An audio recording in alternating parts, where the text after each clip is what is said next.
artists who couldn't sell their work. You'd think, well, maybe they weren't very successful artists. Here, the idea was, well, that is a lifestyle that's difficult, but it's worthy, and so the government will actually buy up all of that unwanted art.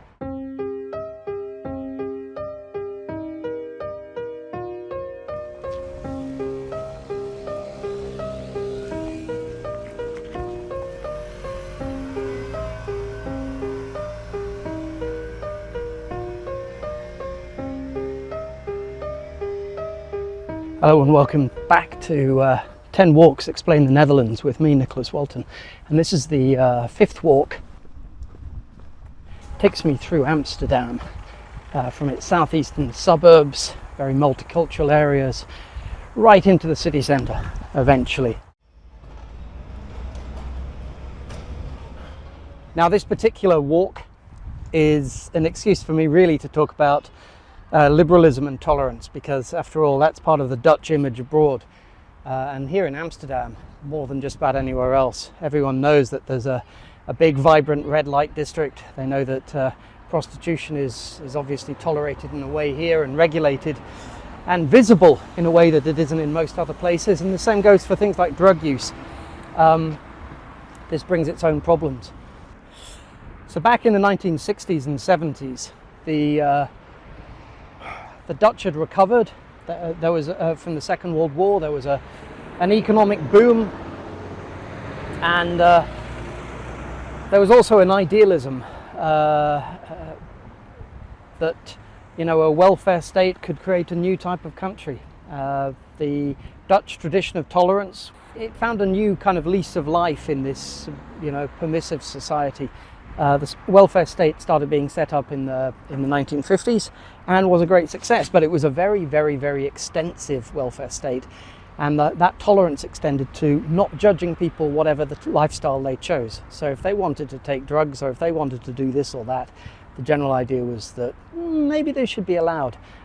Famously and most amusingly for me, there was even a system whereby artists who couldn't sell their work, you'd think, well, maybe they weren't very successful artists. Here, the idea was, well, that is a lifestyle that's difficult, but it's worthy, and so the government will actually buy up all of that unwanted art. And this they did for a couple of decades. There were, I forget now, but it's running into the hundreds of thousands of art pieces that were eventually collected until the 1980s, when this was closed down. Now this led to quite a few problems, not least of all, who pays for this? The Dutch discovery of large gas fields in the North Sea obviously helped, but this was ruinously expensive, buying up, giving people such an extensive welfare system that even extended to looking after artists that were otherwise unsuccessful.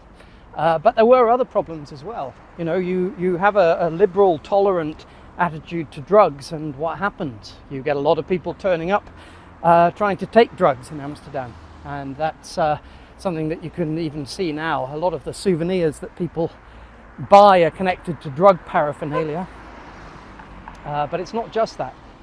You also then end up with some of the organised crime behind that turning up in places like Amsterdam as well, especially when you've got that big port over in Rotterdam that brings things from all over the world.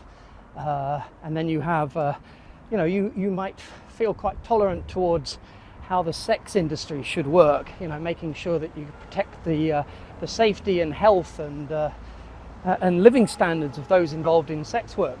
But what happens then is that, not only do you end up with large red light districts that can be quite unsavory, but you also end up with an overspill of problems such as sex trafficking and so on, and just make sure I don't get run over here, and organised crime. So a lot of these things have got what you might call externalities that might not have been considered when the tolerant liberal folk back a few decades ago in Amsterdam were trying to design what could actually just be called a better society.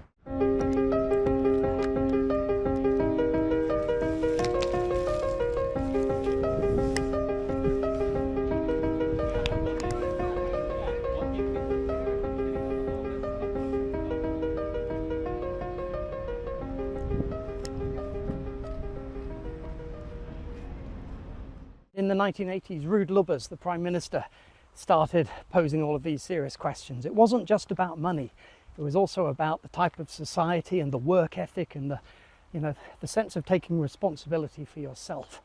The Calvinist work ethic, I suppose you might put it, rather than just let the government do it all for you. Those are questions that I think a lot of Western countries still wrestle with, but with the Netherlands, because it was much more extensive and because it was underpinned by the welfare state and the sense of tolerance, it went further than anywhere else.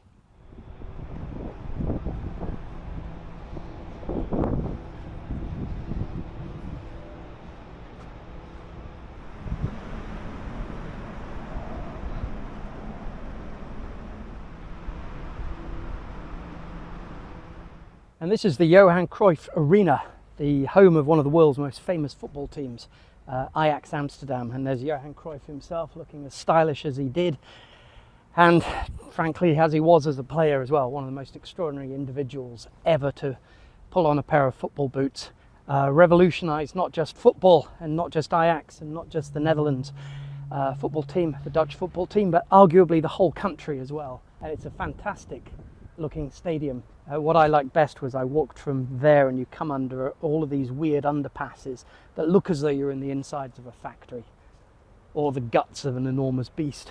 One day I'll come and see a match here, I think.